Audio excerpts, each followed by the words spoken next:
All right, what is going on, everybody? Thank you so much for joining today for another episode of OctoChat. My name is Michael Levan, and I'm here with John and Ryan. Gentlemen, how's it Hey, going? Hey, good. How's everyone out there? I hope you're safe and sound and enjoying another beautiful day on this planet. So, Yeah, Ryan, how you doing? good man. Fall is coming to Dallas, so it is a little bit cooler outside than it has Well, been yeah, previously. yeah. So it was super nice last week in Jersey. Like, I hate the heat. Like, I have my air conditioner on when it's snowing outside. I hate being hot. So last week was awesome. Like, it was like 65 to 70, which was phenomenal. But now this week it's been 80 degrees out. So now I've just been hiding in my air conditioner for the past few days. I was going to say you may see me in a few weeks, maybe next week if my Wi-Fi holds out. I'll be joining from my patio instead of Nice. hooked up. It's awesome. Yeah, no, it's definitely the perfect way to do it for sure. Yeah, so I'm gonna kick it off to John, so we could start off with John to see what he's been working on this week. Anything interesting and exciting you want to chat about?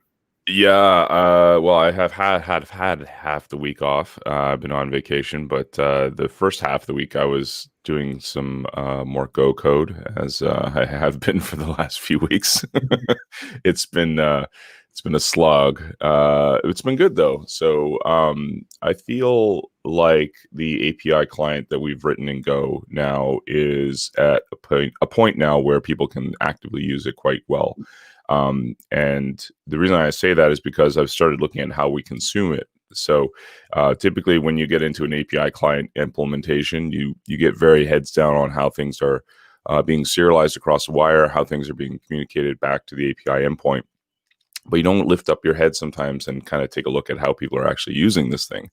And so writing some examples and working with the Terraform provider a little bit more closely has given me a little bit more of an insight as to how this client should work. So that's been good. I've changed a few things up, and I've also noticed a few things about our API that are a little bit different than my original expectations were. So that's been good. Nice, that's awesome. Ryan, how about you?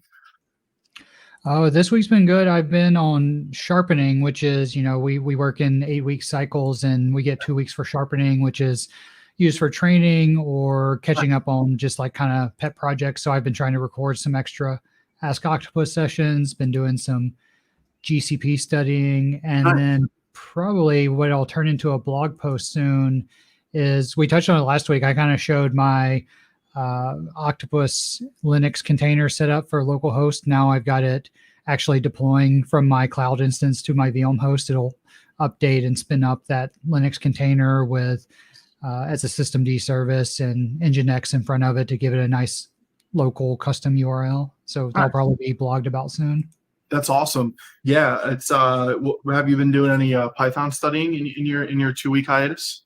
Not so much studying, but I did write, that's for today's Ask Octopus. There is a new API script example that we added, and it's around pulling a list of tentacles from your Octopus server that have upgrades available or required. And I wrote that one with Python. I wrote it in all the languages we have on the examples, but the one I show is the Python example. Nice. That's awesome. Yeah, I think that's definitely a really good use case. I had a scenario like that today. So I was doing some Kubernetes stuff, and I was trying to deploy a Docker package on one of my deployment targets. And I was noticing that like all of a sudden it just said like, randomly like, upgrade available for your tentacle. And that was the first time that I went through that process. So yeah, it would definitely be cool to have a list, especially if you have like more than 5 deployment targets and you don't want to go through those manually. Yeah, that's definitely a good point. And then I haven't tried it, but is there a way to is there an API to hit, and then maybe in the Python code you can have some sort of switch that says like, hey, do you want to do the upgrades? Yeah, you can. There's another endpoint where you can pass a list of machine IDs or target IDs or worker IDs to say, hey, go and upgrade these. Nice. I didn't get that far in the example. The example was just pulling the list, but you can definitely extend it and pull those into an upgrade. There's also a difference because there's upgrade available or suggested, and there's upgrade required. So there's a lot of backwards compatibility in Octopus. So just because there's a newer version of the tentacle, you don't necessarily have to update. So you can also switch off of that. That's awesome. Nice. Yeah, it's an interesting concept because I remember when I started with PowerShell years ago, I was kind of like playing around with it to do some like infrastructure as code type of stuff. And at that point, people were like, no, you should use some sort of infrastructure as code language. Like then probably the more popular ones were Chef and Puppet when I was trying to do it. But then like we kind of saw everybody going down the infrastructure as code route to do something like you were just doing with Python. But now we're seeing a transition back where things like Pulumi, for example, like it's literally around take your code, whatever you want to write in, and do infrastructure as code with it. So we kind of had this like 360 a little bit, where it was, no, do this infrastructure as code stuff. And then it was like, nope, you can actually use your own programming language to do that. So yeah, no, it's interesting. And I think that it'll definitely get more and more popular. AWS is adopting it as well with like CDK and stuff like that, where you can write in Python, for example, or TypeScript, and then it gets converted to a CloudFormation template. But like you don't have to do the CloudFormation template or anything like that, which is cool. So my dog is chewing on my wire over there. Nice. Yeah, no, that's awesome, man. Nice. Yeah, this week for me, just Terraform provider as usual. Driving through with that, and then I've also been looking into the Will It Deploy segment stuff. So Ryan, remember I was talking to you yesterday about that step template for the Docker image? Yeah, so I was playing around with that a little bit, and what I want to do is I want to make a video on a step template that I created on building, like let's say a Docker file, and then pushing it up to Docker Hub.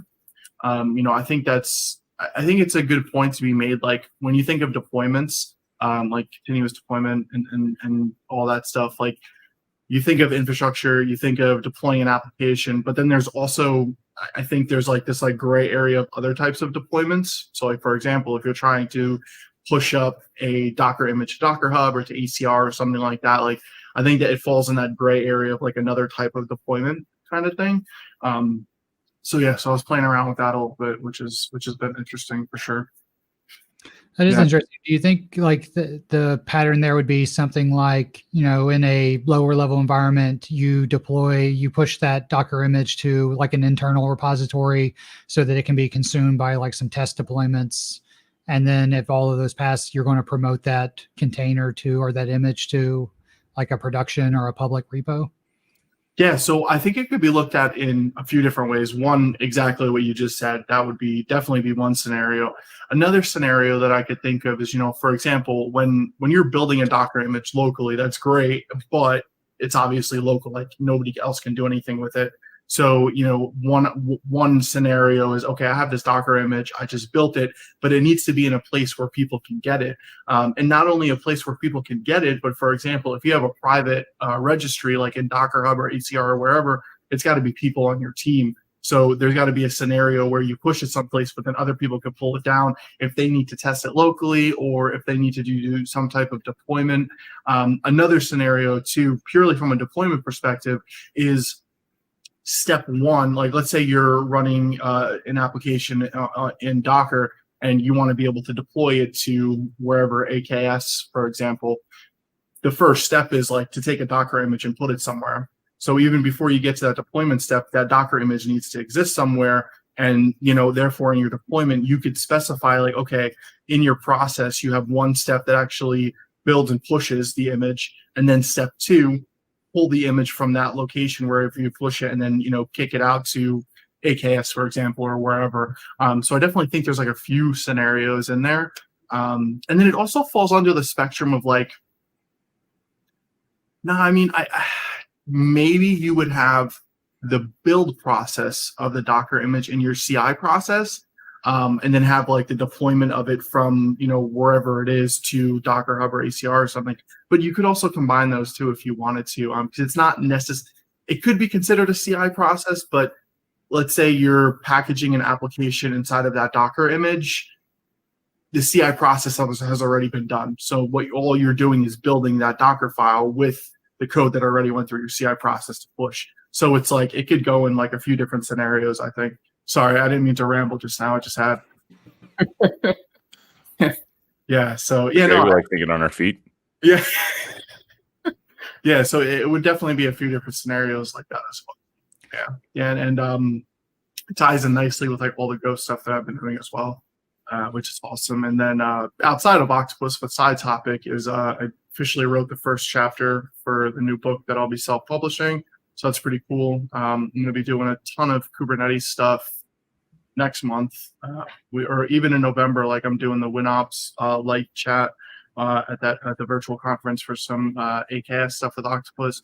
Awesome. I'm going to be creating a new Kubernetes course for Skylines Academy, so that'll be pretty cool. So yeah, I'll be playing around with a bunch of cool Kubernetes stuff over the next few months. Very cool. Do you have any other will it deploy stuff planned? That's the first one that I've been thinking of right now. And then I also want to do I want to cover a broad range of different topics, programming languages rather. A little bit of Python, a little bit of Node, a little bit of C#, like building just small, tiny applications, and then just watching them deploy and having the ability to record that and stuff. Because it's I think like a deployment process is always standard in terms of like what you're going to be deploying, but like how you're going to be deploying, and the scenarios change when you get to like different languages. And what packages do those languages need, and do they need to be added in prior? Do they need to be compiled prior? Do they need, and all of that stuff. So yeah, it's I think I'm going to have like a wide range of topics covering like a little bit of every different type of scenario, and then of course like infrastructure stuff. Like I want to have a few will it deploy stuff on like deploying infrastructure, deploying services in Azure and AWS using Terraform. So yeah, definitely have a few ideas. I got to write them down. I have a few written down in Trello, but I got to write the rest down. Perfect. Yeah. So we can start on the blog segment here. Let me screen share. A lot of Kubernetes in the blogs this week. Oh yeah. Yeah. You can never have enough Kubernetes. So the first one is by Matt Casperson on why use Octopus for Kubernetes deployments. And this was definitely a cool scenario as well, because I've been going through this to deploying like AKS and stuff like that for the will deploy segment. So it talks a little bit about modeling your development environment and then all the different stages. So you have dev, UAT, production, dev, test, production. Then he goes into this is the part that I really liked about this blog post, and I actually pinged him on, and I was like, "This is some blog post," because he goes into a few different types of ways to like monitor and all of that, which is cool. And then goes through the standard step process, picking your versions, doing the deployment, and then if you want to do some iterations individually or progressively. So this was a really cool blog post. I think a lot of people would look at Kubernetes and ask, like, why would I use Octopus for this? So this is answering that question as to, obviously Kubernetes does have some tooling that you can use and should use, but when it comes to, managing and orchestrating all the stuff that goes along for the ride, then Octopus does provide facilities for you to do that. So that's part of the motivation for this article. Yeah, and I think it's very much a first-class citizen in Octopus, because we have specific step templates that we manage and create that aren't just community-driven for Kubernetes. Like we have different sections for Kubernetes and stuff. We also have different accounts as well. So like if you want to, a deployment target. So if you want to have a deployment target for like EKS or AKS or something like that, you can as well. And then you could tie those in with different accounts, however you want to authenticate. Right. So if you have like AKS, for example, you can authenticate using your Azure app registration credentials, which is cool. Yeah, there's a good case for Octopus standalone, as we only do Kubernetes deployments, greenfield application. Like we definitely first class deployments for Kubernetes, but there's even like a stronger case for those companies, those teams that are still migrating their apps, are starting that process of migrating from on-prem or non-container based to container based with Kubernetes, and being able to do deployments to like IIS on a virtual machine or Nginx on a Linux virtual machine, and in the same tool deploy to Kubernetes and run your runbooks is a pretty good story. Oh yeah, for sure, Yeah. absolutely. Yeah, certainly. There's that. Are we doing this? You look at each other like, we jumping? Are we doing? So yeah, it can be definitely a daunting experience, but hopefully people find it not too difficult and are able to make the switch. Yeah, absolutely. And then the second one here, this is the one that I was referring to with like all the different dashboards and stuff.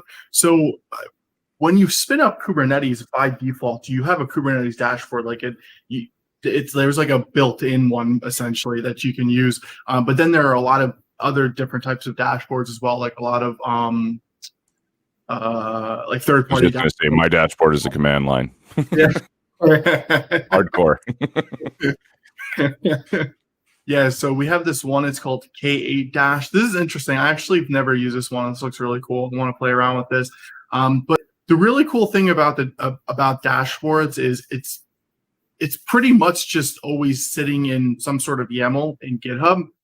So for example, you can see here they're using kubectl apply to apply this dashboard, and then boom, like it's already running as a deployment and pods within those deployments in your cluster. So there's not really much you have to do to get a dashboard up and running, unless you're trying to do some third-party stuff.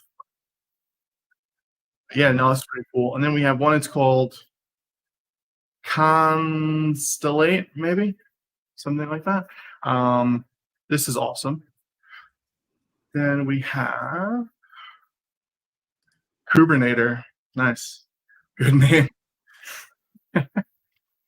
This is interesting. So I like the fact that like it does the connections for you based on where your services are, where your pods are, where your deployments are. If you have multiple controllers, that's pretty sweet.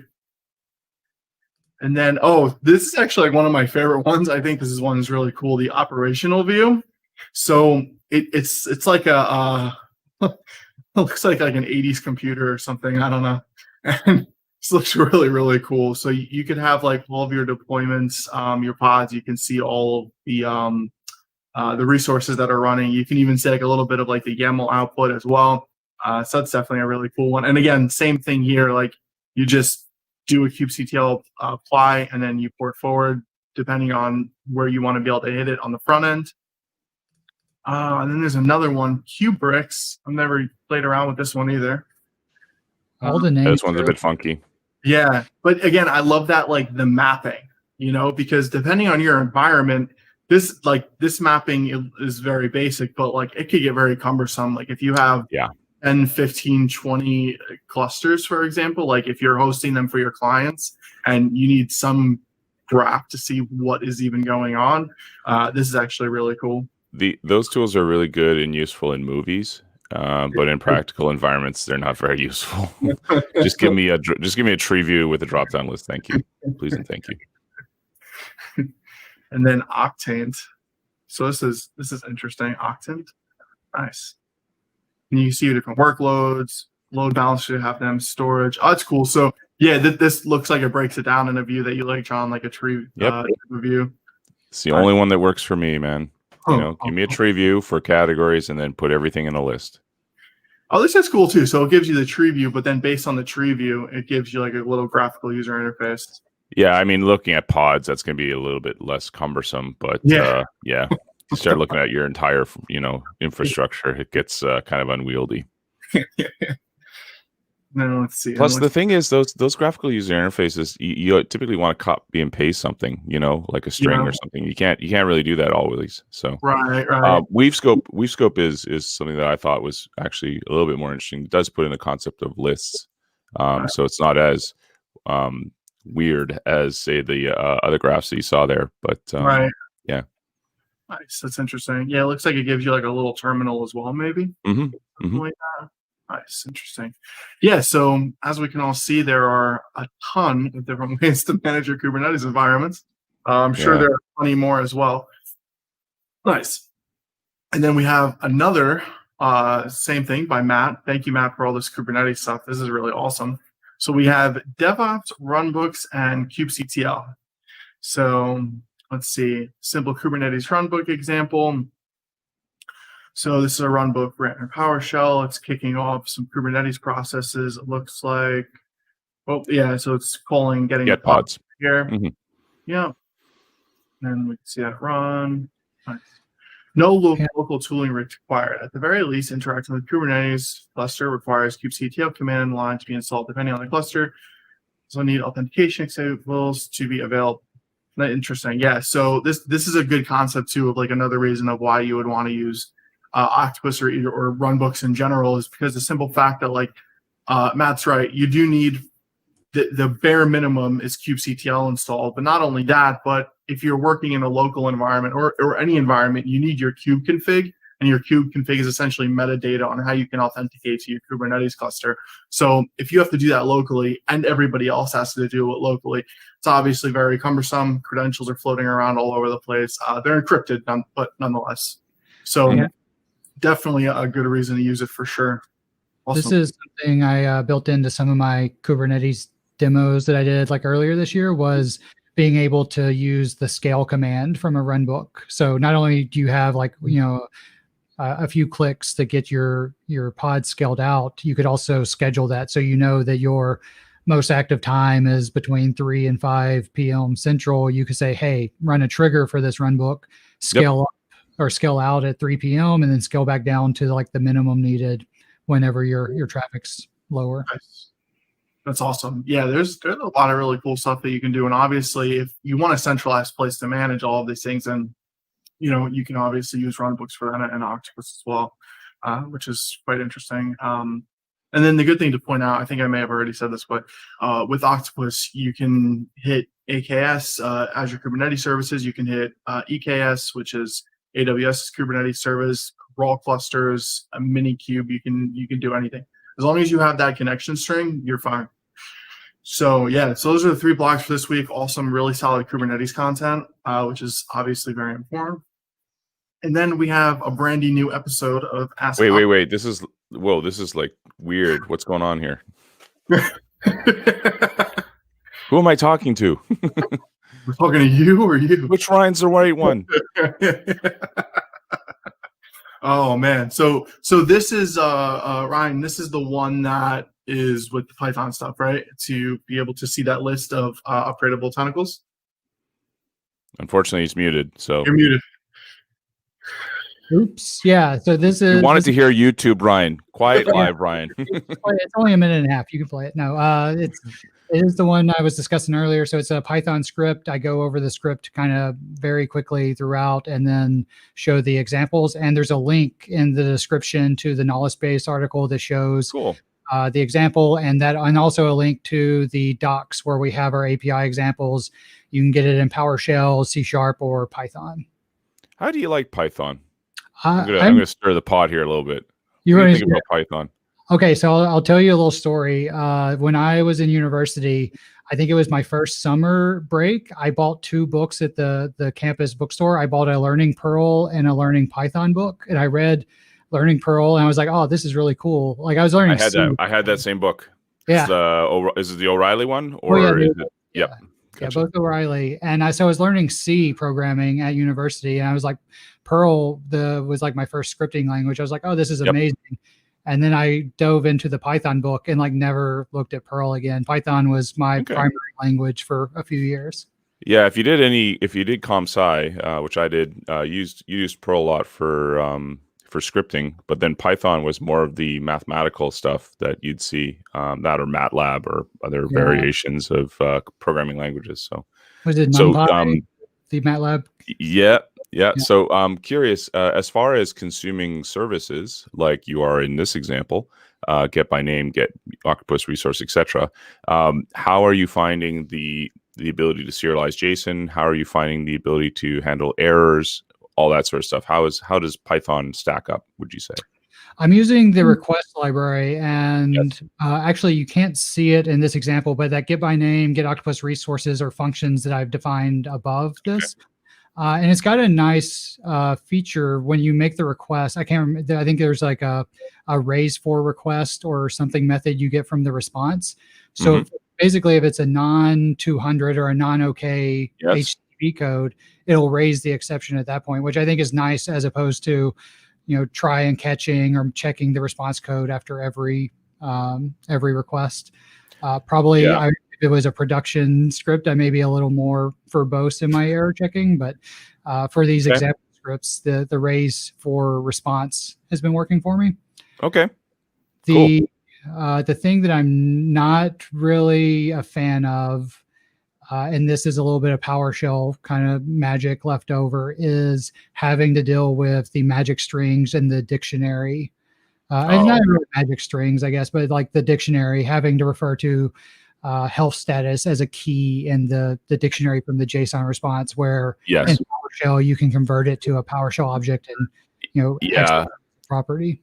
That's a very common mechanism in programming languages, is just convert everything to key value pairs. So welcome to the, outside of PowerShell, you can pipe objects in other languages. There are other scripting frameworks that you can use that will pipe objects quite a bit.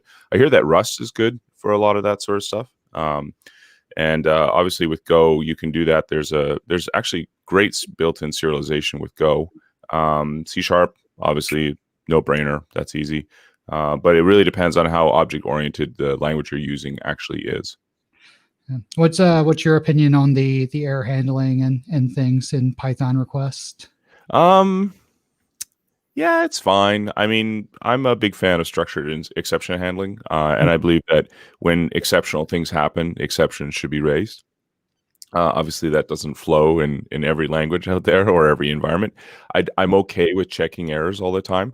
And the thing about errors is that you have to ask yourself early on, what is an error? Is an error actually when something unexpected happened?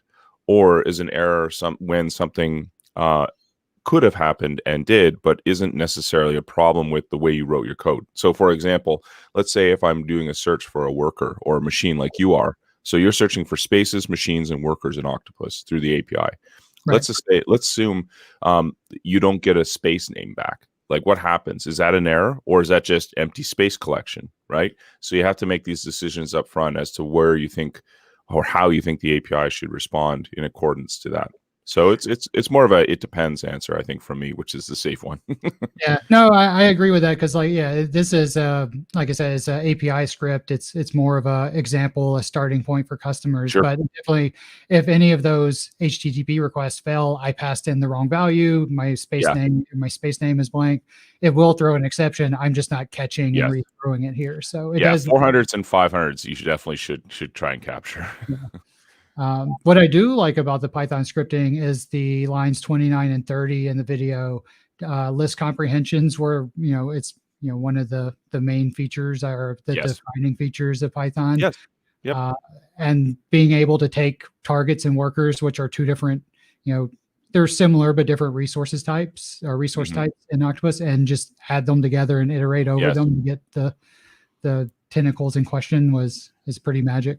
Yeah, that's a functional aspect of sets, and extremely powerful in languages that are based on that. Makes it super easy to work with. So obvious candidate and choice there. This is awesome. Cool. Pot stirred. So what do you really think? Tell us what you really think. So what's next with the Python stuff? I don't know what's next with Python stuff. I think as we write more API examples, I'll definitely help out and write some Python. I am interested. I've been looking at Flask. I may write. I don't think we have any Python sample on, like, we have samples.octopus.app where we have samples that you can log in as guest and go view and see how to do Nginx or Kubernetes deployments or runbooks for various things. I don't think we have any Python examples, so I may write a Flask app and get it deployed out to a Linux container or a Linux server or container somewhere. Awesome. I think I put a Flask example up there, but it's like super basic. It's nothing like you're trying to do. But yeah, so Michael, not to put you on the spot though, there is a Python library that has been written. So Tony Lee over at Tableau actually published a Python client for Octopus up on GitHub, which you can take a look at. I wouldn't say it's usable out of the box for like writing a CLI or anything like that, but it does have the basics covered for the basic primitive types that you would work with in Octopus environments, workers, releases, machines, whatever. So it all has that there. It is intentionally used as a CLI client specifically. It's not as an API client. So, but it does have the basis of what you're looking for there. So, yeah. Nice. So lots of stuff happening. It's all good. That's awesome. Mm-hmm. It looks like you're contributing to this as well, John. Oh, just a typo fix or two.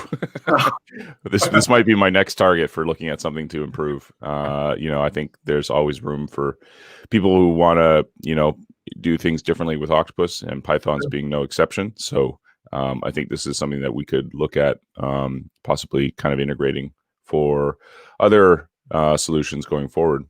Nice. That's awesome. Yeah, I think Python's I think it's a pretty solid language to pick. I think that Python's really cool because you could pretty much do anything in it. Like there isn't I don't know what you really can do per se. You can do Dude, you can do anything with assembler. I mean, come on, what are we talking about? Yeah, but there's always like some sort of like framework package, that's where languages can. Yeah, I think that's like there's languages and then there's frameworks with those languages, and it's an important distinction. If you don't have those frameworks, then I think it can be a daunting experience. But it's no indictment of the language. I mean, the language is solid; it works great, etc. But if you don't have a JSON serialization library, you're like, ugh, I have to write this out myself. Okay, fine. Whereas if it's just built in, that's really where the power and flexibility comes in. I think for me, a real good sort of barrier to kind of break down for language designers out there is a REPL. So if you have a REPL with the language, then you've kind of short-circuited the learning process greatly, because people can just hack in a terminal or in a REPL basically, so that they can learn the language that way. It was one of the actually downsides of C# for a long time. They didn't actually have a REPL support. And so you couldn't really, you had to program and compile and run the traditional way, like an animal, but now with REPLs, in languages, I think that's should be considered as a first feature when designing any language. Nice. So there you go. I think I have my script CS sticker on my laptop. That's right. Yeah. Script CS. That's a long time ago for me. Yeah, I think it's actually a really good distinction you bring up, John, that I feel like it's always in everybody's heads, but it's never said out loud. You could have a really, really good language that does everything near perfect and exactly what you need. But if there aren't frameworks out there or specific packages, and you got to like go through and write everything that you need, it's look at something else. Dude, it's the what so what question, right? My language does concurrency, so what? My language is functional, so what? Like if get in line. If you don't have supporting frameworks and I can't use this thing out of the box to do what I want to do, then it's a non-starter for me. And you don't have to apply that to languages. You can apply that to anything. What's the ecosystem around the thing that I'm using from a technology perspective, whether it's a product or language, etc. So if it doesn't integrate, so if I'm using something like GitHub Actions and it doesn't have integration with Kubernetes or something like that, then you kind of ask the so what question. Now that's not the case, but that's the sort of because people want to get jobs done, and that's what you need to get those things done. Yeah, and I feel like even like there's the subtle differences. Like for example, if you look at Python, there are a ton of different testing frameworks, but the thing is that you have to go out, you have to get them, you have to see which ones are still maintained, but with Go, for example, there's a testing package built in, like it's in the standard library, so you don't have to go out and do anything, and then obviously just makes your life like a little bit easier, so even like little subtle things like that are awesome. Look, I think Google benefited from the fact that there was like a lot of prior art around how to announce a language. So when they announced Go, they were like, look, we have to have everything built in, including like good module support, testing support, a network stack, things like that. You got to really feel for the folks who come out with languages and there's nothing available, and they're like, oh, we didn't even have we have to, like, our first step is to get this thing to self-compile.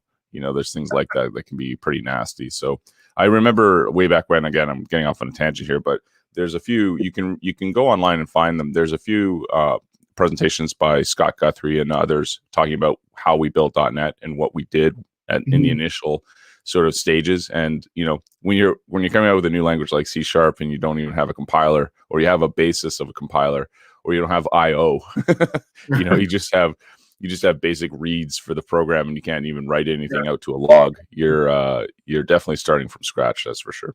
Yeah, no, it's interesting too, because Go was Ken Thompson, Robert Grismer, Rob Pike, like the only reason that Go was invented is because they were using these other languages like C++, and they were like, nope, don't like this in here, don't like this in here. So they just took what a standard language would be and then just added in all the features that they thought it needed, from a little for bit scale. Right. Yeah. They designed it for scale and yeah. concurrency. Cool. Solving a problem at Google. Oh man, Google, how do you create a new programming language? So we're also going to chat about step templates. So yeah, share my screen. So here. For those who don't know, Octopus Deploy has a number of great step templates that integrate within the product, and these are little. I guess you could think of them as little plugins, but basically they're little actions that are encompassed within this concept we call the step template, and they are a part of your workflow.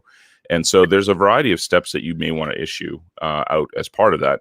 Some common examples that you see is stand up a web server, issue this call to a database, shell out to this file, perform this action. And so recently there's a lot of updates that have been added to the Octopus Deploy library, which you can find at library.octopus.com.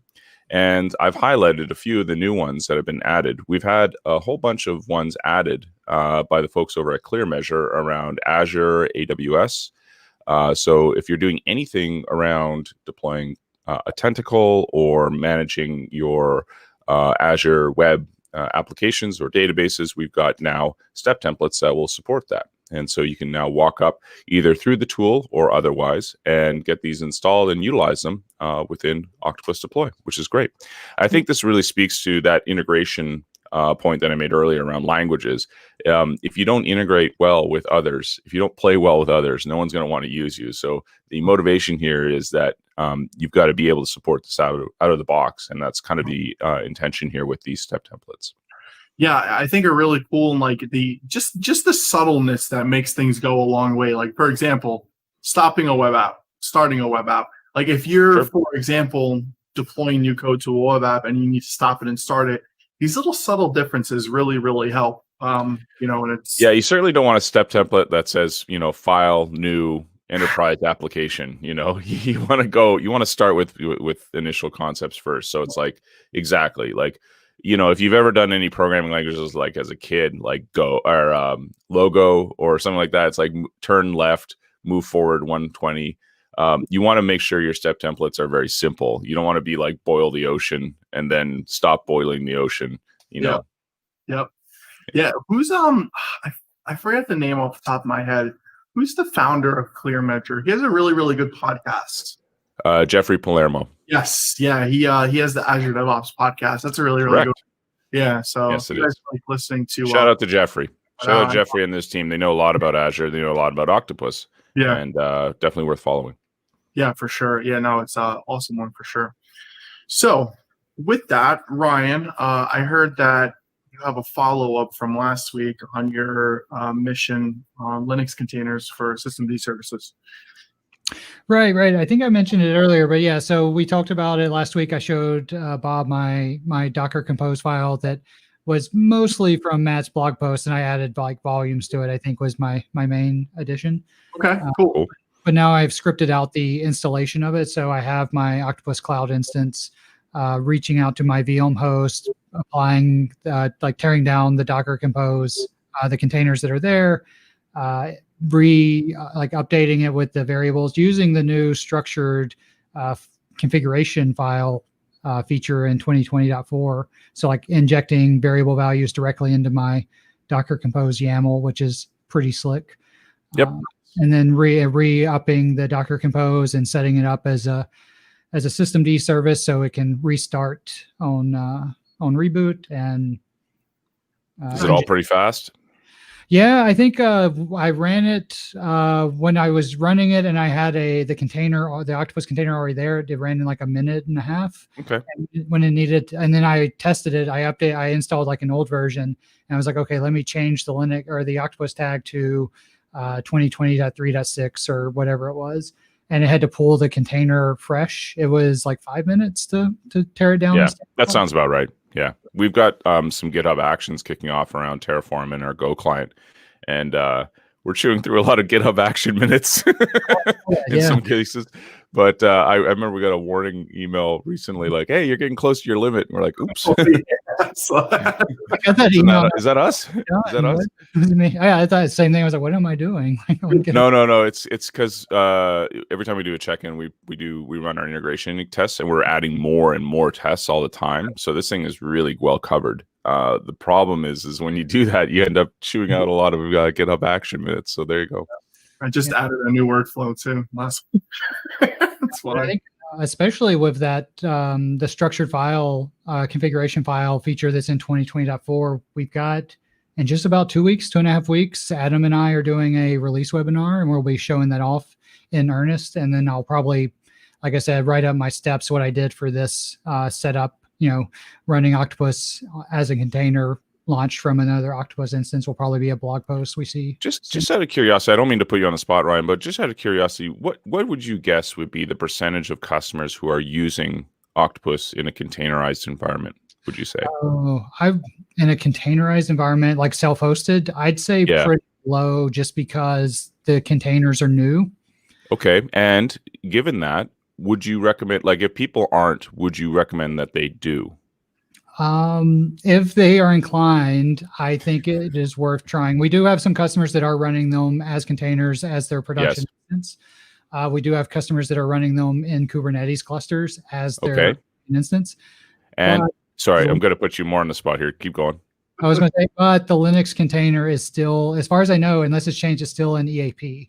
So that would be my only hesitation. Understood. Now, what would you say? And I know the answer. I'm trying to set you up here. But what would you say would be some of the benefits to people who are just unsure about going to a containerized environment for Octopus?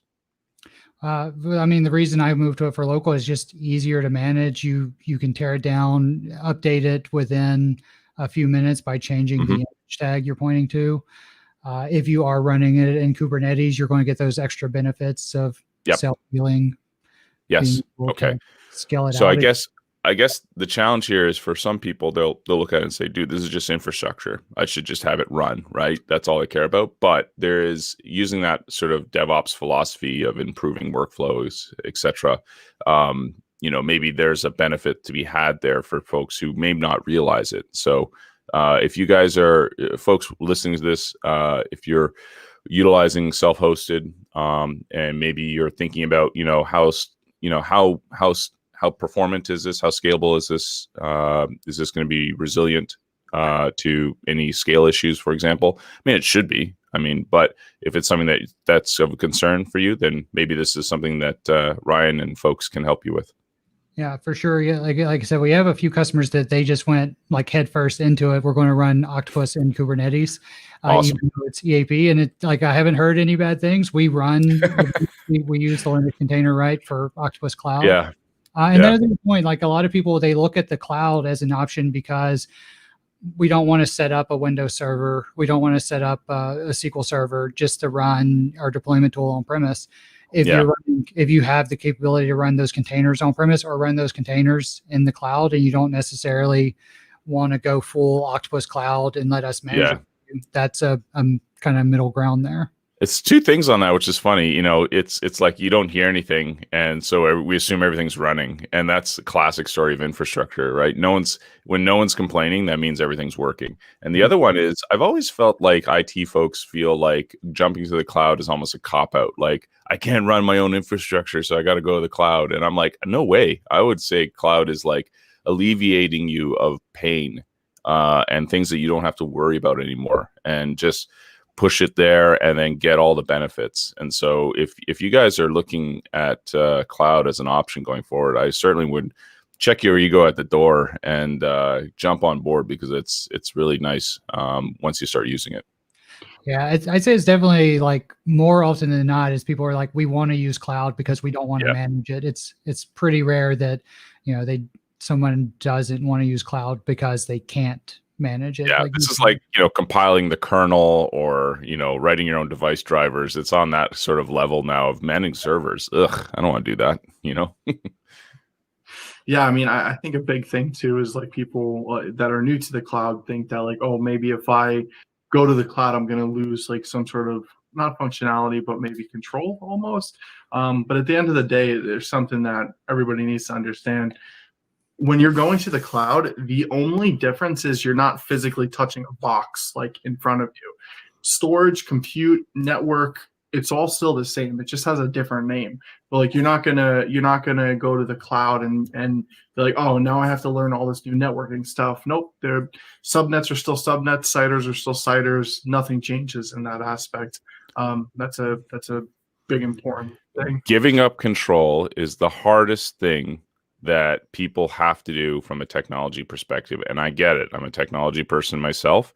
But once you let go, it's like life. Once you let go and just accept, you know, whatever into your heart, you know, the technology, whatever, you'll find that you'll be free, and you can kind of think about bigger problems. So got a question on the chat here. What if the data in your infrastructure is sensitive, i.e. healthcare? Yeah, absolutely. Definitely. That's why there's different geos, for example. That's why you've got different solutions from Azure, from AWS.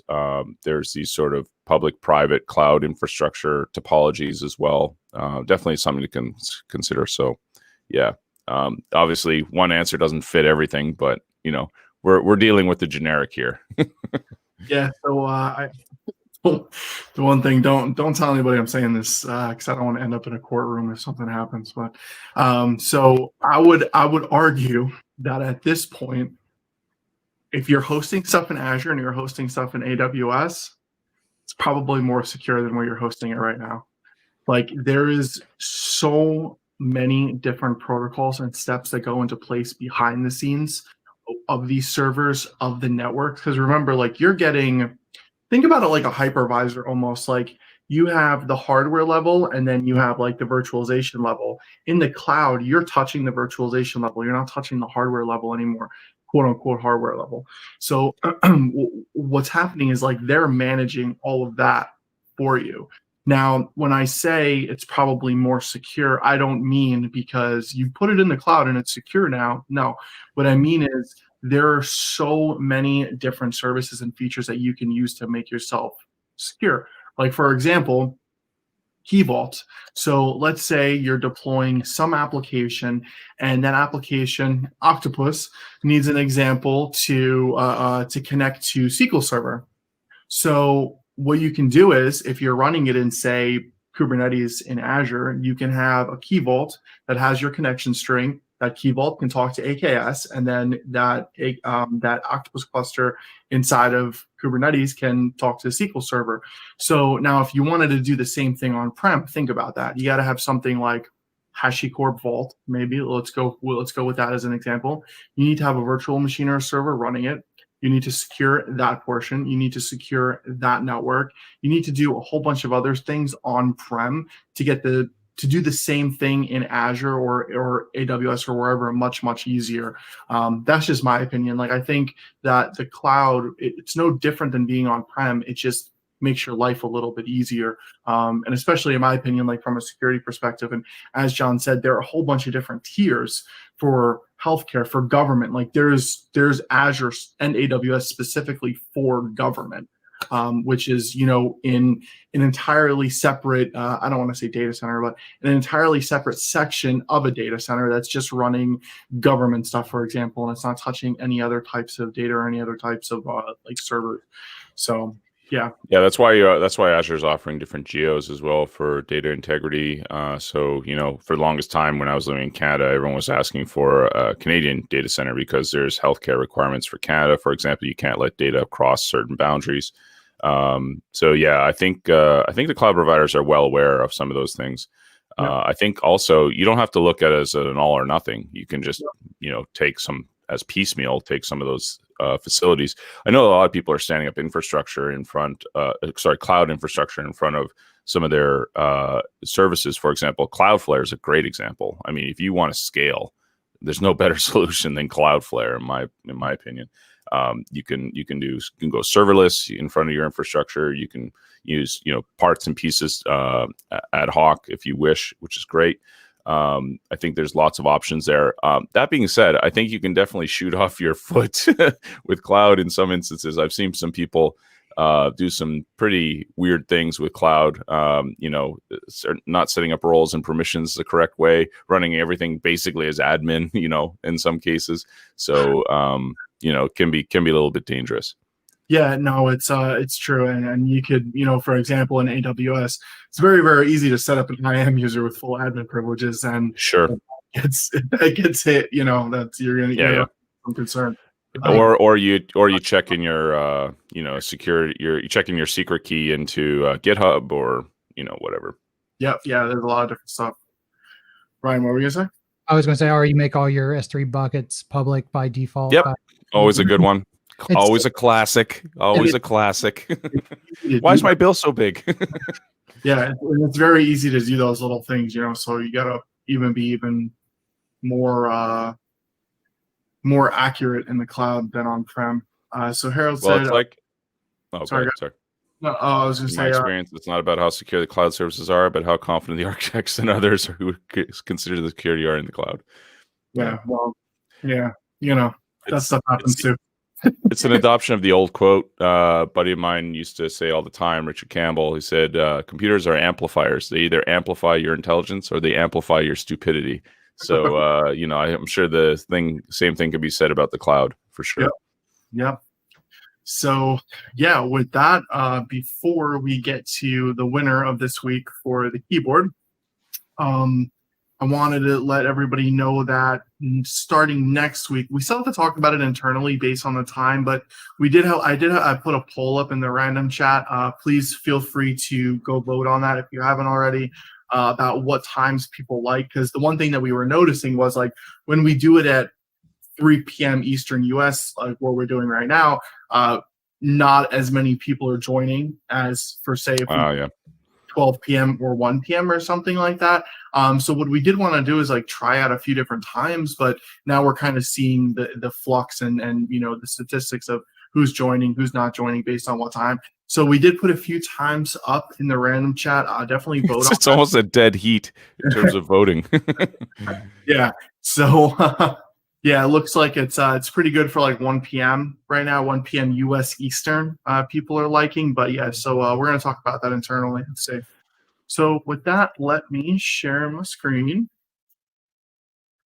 Okay. Excellent. So best keyboard contest. We have Chris's. Now Chris is actually, this is mine down here, and I want to replace this one with Chris's. What is that? Yeah, I took a picture of it, and I just didn't feel like pressing the button to make it switch on my iPhones.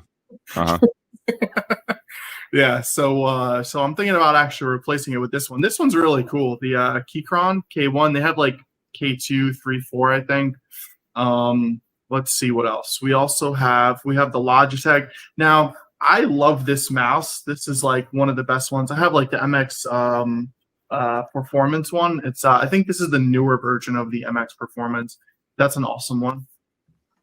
And then we have Harold's here. So yeah, ADX wired keyboards. I know a ton of people that still use these and they really love them. These are awesome and they're super comfortable. And I love keyboards that have like something for your wrist here. Can't stand when like you get a keyboard and there's just nothing there. And then, okay, so this I would have to say I really love these two. This is like similar size to like the Keychron ones, like that really small form factor. I guess it would just be like something you would have to get used to because everything is very much more pushed together. But this is a really cool one as well, and I think they look really cool, and they make you look like professional programmers. So.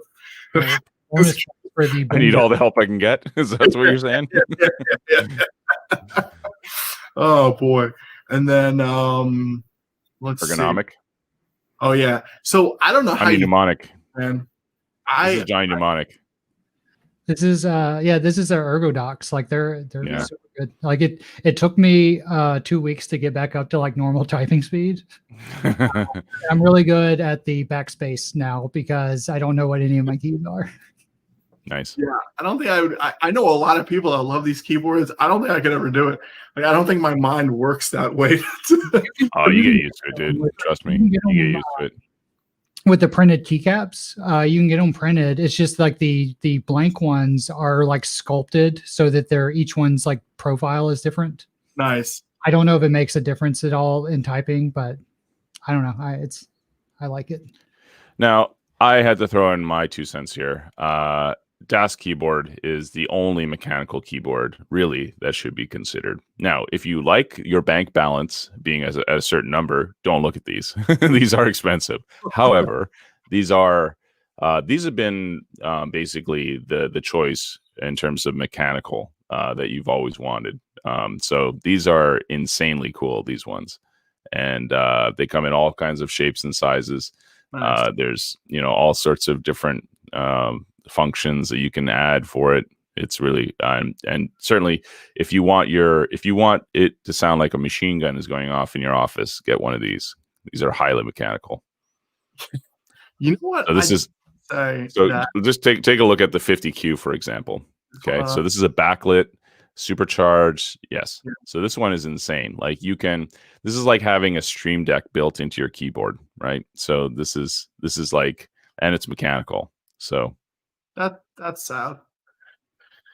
Yeah. So there's a few questions. DAS, what makes DAS keyboard cool? I think the name alone. If you're a fan of Das Boot, I like the name for one. These guys, I think, built a keyboard from scratch with programmers in mind. It certainly looks fancy, but is certainly hardcore underneath the covers. And I think the big thing for me was just, the facilities that allow you to have, your custom look and feel, backlit facilities, highly mechanical, super stable, super robust, etc. So this is the one that I think a lot of folks I've heard talk very very openly and lovingly about these keyboards. Nice. Yeah, you know what? I gotta say, at this price point, I feel like this is pretty normal nowadays. I guess so. Yeah, I guess I'm an old man. I remember keyboards being $29. So there you go. You can still get keyboards for $29. Yeah, I know. I blame Apple for all this. They just took everything and they're like, all right, we'll make it super high end and expensive because that's people want. Oh man! But all sure, right. Get the pretty colors. All right, get the lovely backgrounds. Do whatever. My son's got one of these. I'm like, I just roll my eyes when I'm seeing them. Like, keyboards shouldn't light up. They should do one thing: type. $200 light. Yikes! Yeah, you know what? Yeah. $200 USD. I think that would be.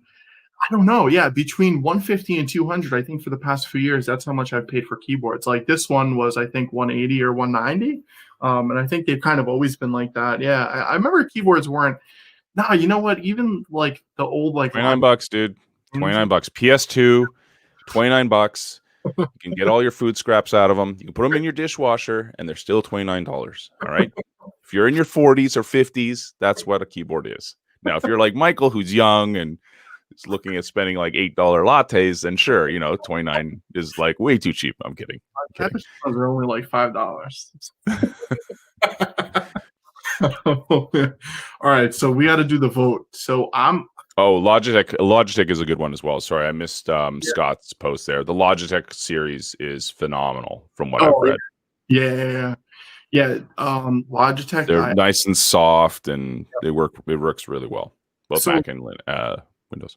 So it was funny. I was like a year ago, I was Googling like the most comfortable keyboards for programmers, and this one came up, the Logitech G513. Yeah, And yeah, it was super comfortable, but like I saw you, I used it when I used to work in an office, and it was an open office plan. Like I'm not exaggerating. Like everybody in the kitchen would hear me typing, like especially if I was typing like a real serious message and I was like really into it. clackety clack. Yeah, best keyboard ever though. Best keyboard ever. Yeah, it's like hanging up one of those. Sorry again, Michael, it's an old reference, but the kids these days, they hang up phones by just pressing a button, but you don't realize how satisfying it is to slam down an old 1980s telephone where it's all plastic. You're like, yeah, well, I'm not fired. I quit, and then you go wham like this, and you slam down the plastic, and it actually adds actually to hear that on the other end, you'd be like, geez, he was really upset, because you can actually hear the click really loud. So that's kind of like a mechanical keyboard these days when you're typing out your email, So you could like take your phone and just slam it down and then press. It doesn't work. You're like, yeah. It's not the same. You don't have that satisfaction, Oh, geez. No, Ryan. No, Dude, never. Never. It's like it's an upgraded model or something. It's like a new end. God. Dude, this looks looks in my mouth a little. How do you type? Do you type like do you move your hand? So the idea is you're taking your hands from going like this, which typically go outward, and you're turning them inward with these ones. So that's how they save your wrists. Oh, yeah. Yeah. So they turn them inward. Later, it's fine. So Microsoft was actually the first, believe it or not, the first innovator, I believe, of these. So yeah, they had nice ergonomic keyboards. Right? The bubble. Yeah, that big bubble in the middle. Yeah. Like a speed bump. Yeah. There's a presentation about Red Hot's Octopus alternative. The presenter rants about Canada. All right, we get it. We're talking too much about keyboards. Sorry. It's a serious conversation, guys. All right. It is. It's the tool you use, So. All right. So I'm gonna vote on Stewart's. I really love this design. I think it just looks really cool. It looks comfortable. I love the Bender escape key. Yeah. The only ding that I would say is that if I were to get a keyboard like this, I would have to get one of those foam things here for my wrist rest. There's nothing worse than your wrist being against like the edge of your desk, like that wood. Oh, that's the worst feeling. Unless you have like a rounded out on the edge. I do not. So yeah, that's cool. Okay. I gotta vote for that one. What do you guys think? All right.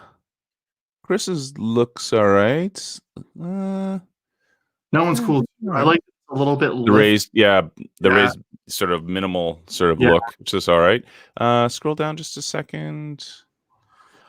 You know what? I've heard so many good things about the I've heard so many good things about the Logitech. I'm gonna feel compelled to go with Scott's, so that's my vote. All right, Ryan. I don't know what we're going to do. My vote was for the first one, Chris's. Oh man, we need some sort of tiebreaker. Yeah. I think we is that Stuart that joined our support team this week that you voted for? So you can reallocate. Oh yeah, it doesn't count. Oh, is it? Sorry. I think so. Man, Stuart, if you're listening, you have a fast one on me, man. Oh well. So in that case, my second vote, it's got to be Chris's, and let's see. This is like I heard about this one. This one's pretty funky. Yeah, that one's sweet. And you know what's really cool too? There's this. I don't know if is it this company? I don't know, but there's a company that you can like get keys. You can buy keys, and you could put like graphics and stuff on them. Like my buddy Josh Duffney, he has like PowerShell icons on some of his keys. And I'm like, oh, that's pretty sweet. Printing keys is so 2014. I'm sorry. You get LED based ones. All right. You spend thousands of dollars and you get ones that you can change yourself, like a Stream Deck. And this is cool too. Printing of keys. What is this printing of keys? Come on. No, see, this is perfect. Look at that. It even has like that wrist rest thing here. That wood is probably super comfortable. Whatever. Yeah. Go with Chris's. Yeah. All right. So the votes are in, and I'm going to say you're not gonna go with Ryan's ergonomic Funkatron? Oh, I can't. I'll never get any work done. You shouldn't have said, "What do you need?" You should have said, "Who is your kneel before Zod?" It almost looks like if you took the Power Glove and made it into a. I know. I was just gonna say that. It looks like the Power Glove. Sorry, Michael. This is how old we are, Michael. The Power Glove came out before you were born. So this was a thing that Nintendo came out with where you could like play this game and have all these keys here, and you could play a game with your hand, and it was totally lame. But there you go. Wow, that sounds really cool though. No, it is not cool. No, it is very lame. So. It didn't work as promised. No, it did not. But you're exactly right. It definitely looks like the Power Glove. Ugh, yuck. Yeah, that Battleship Gray. Oh man, yeah, I'm either gonna buy this one or I'm gonna buy this one. Desk keyboard, dude. Desk keyboard. I don't know. You know what? I feel that maybe I gotta look, but I feel like they don't look as cool as this. I don't know. Do they make a small form factor like this? Yeah, they do. Yeah, they do. They do. All right, then I will take a second look. Desk keyboard, dude. Cool. Desk keyboard. I won't comment on the comment threads that are happening, but there's some quite good comments in there. So. All right, cool. Well, thanks guys for joining this week. Thank you everybody who watched. Great questions this week, and we will see you again next week. Remember, we'll let everybody know in the random chat what time we figure out. Yeah, as Harold said as well, it's rough. Yeah, these time zones are crazy. Like we're all in different time zones. I think it's like 3 o'clock in the morning where John is right now. 6. Thank you. 6.